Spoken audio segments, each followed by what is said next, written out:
Good morning, Andrea. Good morning.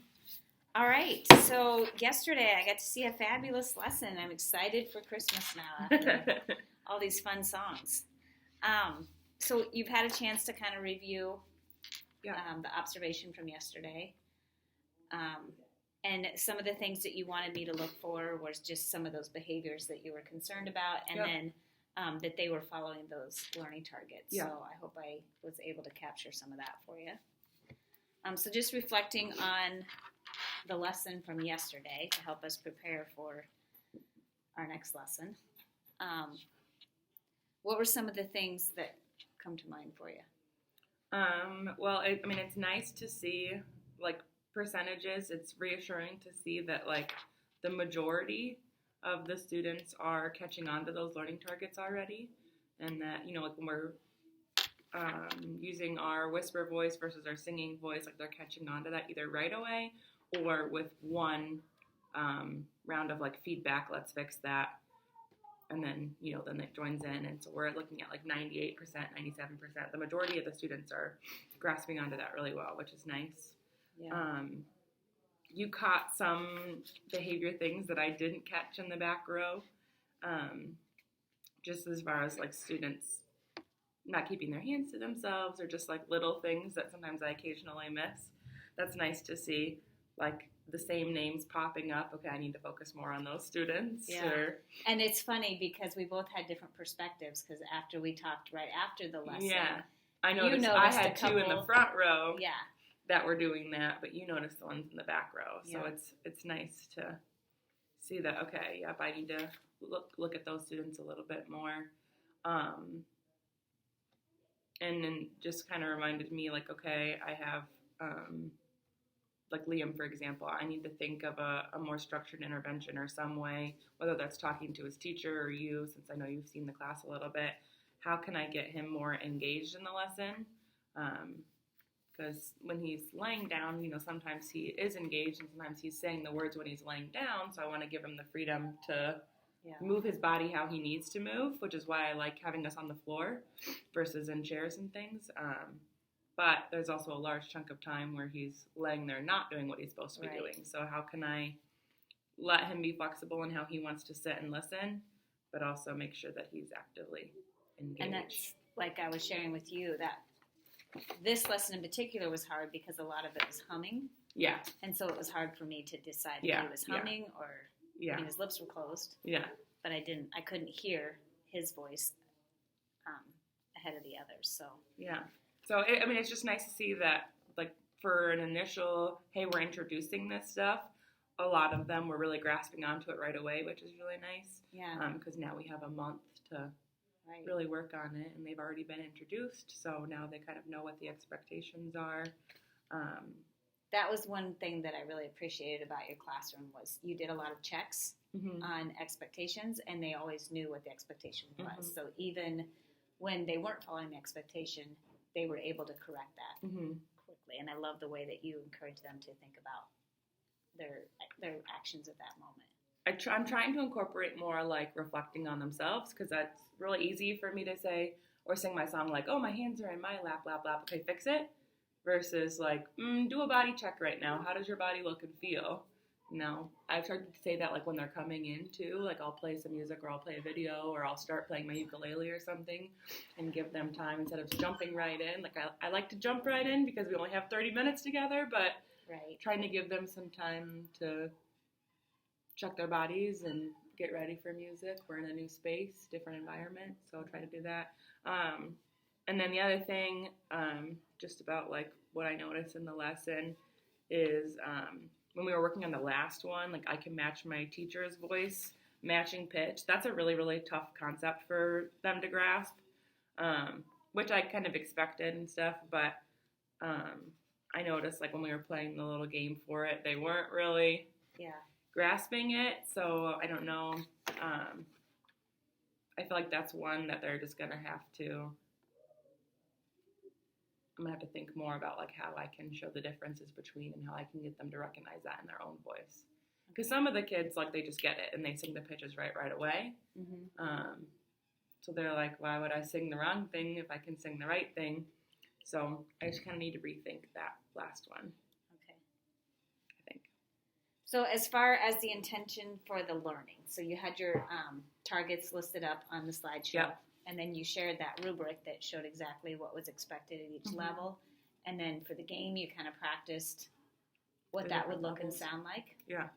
I thought they responded for the most part. You had a high percentage of students that responded well to that. That was funny. Yeah, and I really valued that idea of going from a singing voice to a whisper voice and then back to a singing voice. I think it kept them engaged and really trying to match your voice, which was the intended learning. So that helped keep them focused as well. So were there any, do you feel like your instructional goals were met within that lesson? Yeah. The only one that I want to then continue to work on is the one that I already mentioned, that I can match my teacher's voice one. How can I get them to see the differences between matching pitch, kind of matching, and then not matching at all? I thought the notes that you used was a good example. I mean, like the picture clues. Yeah. That was my notes. husband's idea, and I was like, oh, yeah. Yeah. It helps to have a musical husband. Yes. Did you have to alter your instruction at all during that lesson? I think I alter every single one of my lessons because every group is so different. Based on the class, like I have some classes that they have some really strong singers, which helps bring the rest of the group up. So we don't have to spend too much time going over the singing aspect. But then I have other classes that repetition, they need a lot more of it. So like for this class, I had already altered it when they first came in because I had taught kindergarten right before it and second grade right before it. And when I introduced the songs to them, a lot of them were singing over the song. And so it was kind of hard to hear. So that's when I switched to, if you know it, you can hum along, but you can't sing along. So I make a lot of little modifications like that.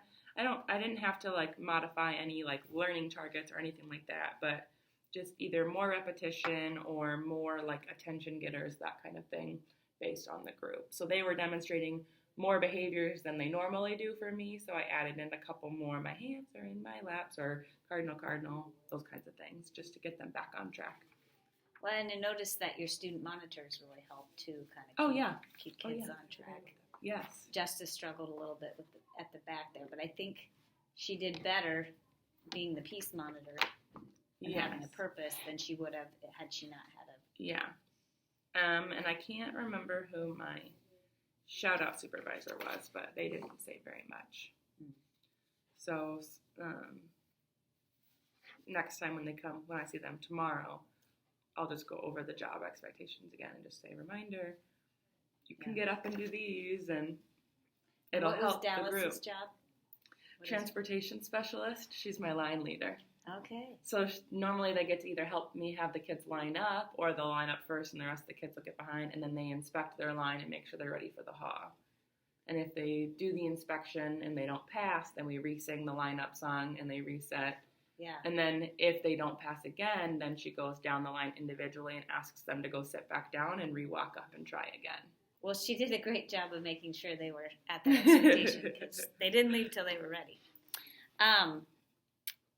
If you had, so thinking of as we're planning for this next lesson and thinking of that idea of having to re-teach some of these things and also not being able to see exactly like who is humming, who's not humming, who's singing, who's not singing.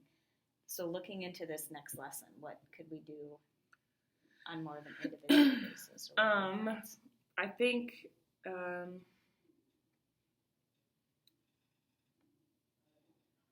what I'm thinking is I either need to, first I want to spend more time kind of differentiating just by myself what the different levels are for the kids and demonstrating that versus us like practicing it together, just so that they can get a clear, precise vision of what the three differences are. But then I either need to record and then go back and assess and mark like the data from the recording where I can watch each student and I can pick like, okay, I'm going to watch these 4 students this time and then mark it for them. And then I'm going to rewatch the video. Okay, now I'm going to watch these 4. Or I need to plan some kind of activity that they can work on where I can pull students one by one and then they can I can assess them that way. Okay. So you don't see yourself pulling them individually when we meet with them next time. It's more you're just gonna video. Either that one or pull them individually. I just don't know which way. So I'm thinking to have them assess themselves.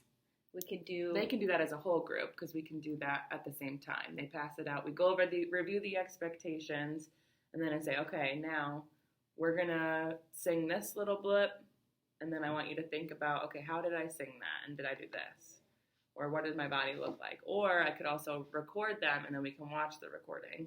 Right. I'm just thinking, do you feel like they could be more honest and clear in their assessment if they met with you and just kind of between the two of you, you kind of explained it more? Oh, I see. And they could show you like where at on the rubric they feel they are. Yeah, and we do it together. And you do it together rather than just everybody doing it at the same time. Because I feel like what happens sometimes when you do that is they look at their neighbor's paper or. Yep. I'm just thinking how we could do that within our lessons so that we're not taking up the entire time assessing kids, but yet we're still getting that one-on-one time with them. Yeah. And it's hard to have them do a singing activity while you're doing that. Yeah. What I could do though is, so we have class tomorrow. Mm-hmm. We've started working on the first verse of all of the songs. We'll review those words and things. So what I could do is like a fill-in-the-blank word activity. We play it as a game, but it could be an iPad activity where like all of the the lyrics are on a slide, and then they have to drag the word to the right spot. And then it's them practicing the lyrics for the Christmas sing. So they're still working on that. And they could be working on that independently while you're assessing students. That's a great idea.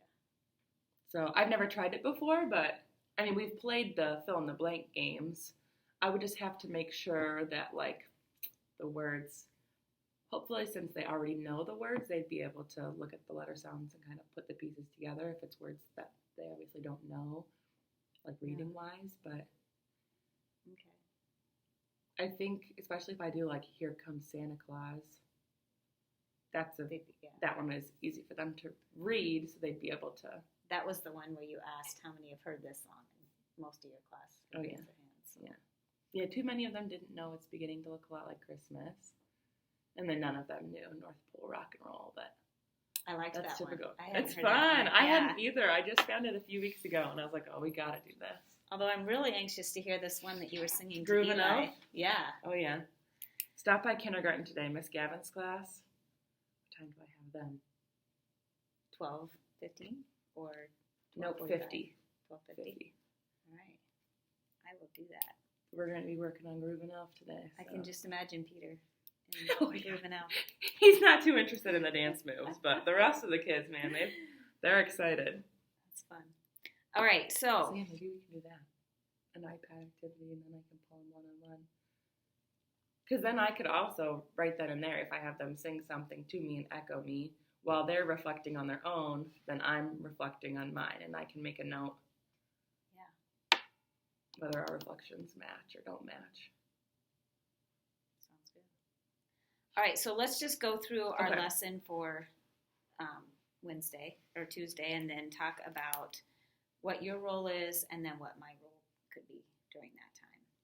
So the first thing they come in, you always start with the morning song? Yes, let's start with our hello song. And then it'll be their first time, so they'll have new job assignments. I'll have new leaders for the week. So I'll tell them who those leaders are for the week and what their job responsibilities are. And then after that, that's when we'll start to do like a little review of what we did on Friday. Okay. So they're kind of used to you leading all that. So are you comfortable with just continuing? You kind of take the lead on that? Okay. And then after you have your morning and you set the expectations or your hello song, then you'll move into, are you going to do a review of the targets Yep. and the rubrics? I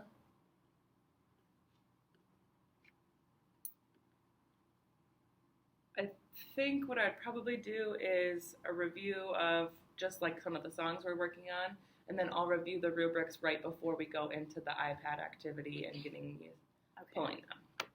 Okay.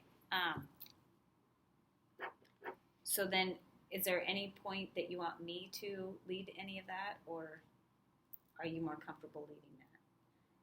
I mean, if you want, I could talk about that idea of this is where you're at now, and then we're going to grow. So if you're not there yet, it's okay. Yeah. We're going to get there, and then we're going to assess ourselves after Yeah, the that would be good. Okay. So I'll talk about growth and progression, kind of. Yep. When you start to talk about the rubrics. Yeah. I'll jump in and say that. And then you're going to go into, are you going to practice the songs again, or are you going to go right into the iPad activity?